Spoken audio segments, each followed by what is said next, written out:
Hey, welcome back to Kev TV. You know, most days I keep things pretty lighthearted, but I'll be honest with you, I'm not feeling that today. A little background. Um, as you know, I spent nearly 30 years in the radio business. I'm a second generation media brat. My father was literally in broadcasting school in downtown Chicago as I was in the womb, and within 6 months of my being born, we were on my father's broadcast journey from radio into television. I started doing the little voice stuff for my father's show when I was 3, agency commercials at the age of 8, doing basketball play-by-play at the 14, spending a lot of time with my father at the television station, doing everything from setting up his weatherboard to actually going out and shooting film and covering stories for a small-town TV station.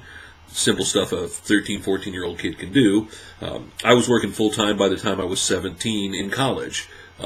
Took that till just a couple of years ago. So radio was my life for a long time. In all honesty, up until about 6 or 7 years ago, I really believed that I would work in radio until the day I died.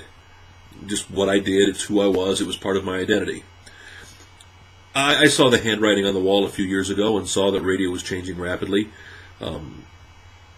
Changes were made by the federal government in the laws and governing how radio operators could run stations, how many stations they could run, back in the mid-1990s.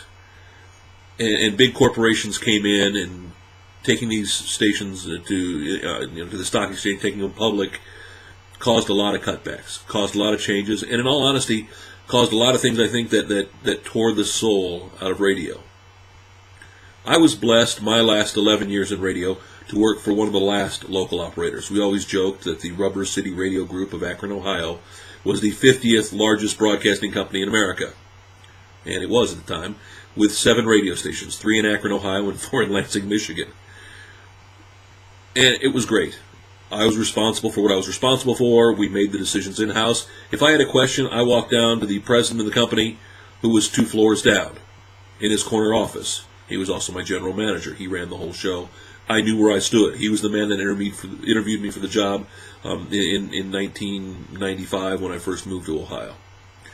Well, the reason I'm so heavy-hearted today is because I know change is afoot to the medium radio that I love. Could be drastic changes.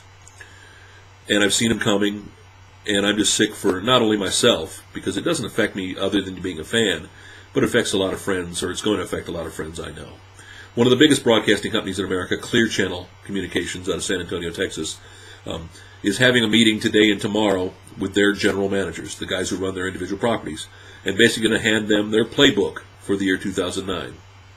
And if rumors on the street, rumors in some very close factions are true, what you're going to be hearing on the radio could be drastically different, because it's going to mean more people cutbacks, to maybe even live morning shows in local towns, to maybe even live personalities in any other day parts. It's almost going to become satellite driven. And I think once this starts, for Clear Channel, if it does, it's going to start hitting the other companies too. And it's going to ruin radio more than it's already been tarnished. The facts facing radio are this. Kids aren't listening. Kids aren't interested. Kids have iPods. Kids get their music elsewhere. And they're not coming to the radio like we did growing up. And it's only getting worse. And it's only going to get worse. I'm upset because, well, I've got friends who are going to be affected by this. And I've got more friends who will be affected in the year to come, I'm sure, with other companies. And I hate to see them unemployed. Been there, done that many times.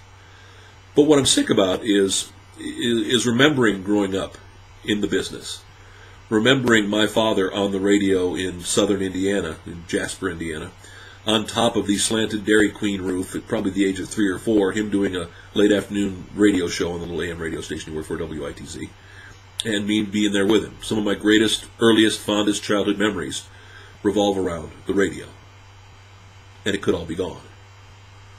Yeah, maybe today is the day the music died, or will be the day the music died. I'm not sure. I just wanted to share my feelings with you today. Like I said, there's no point to the message other than just it's my day of frustration. Thanks for letting me vent. I hope and pray it's not the case. I hope and pray it's all going to be okay. Times are tough, I know. I just hope they don't get that much worse for all of us.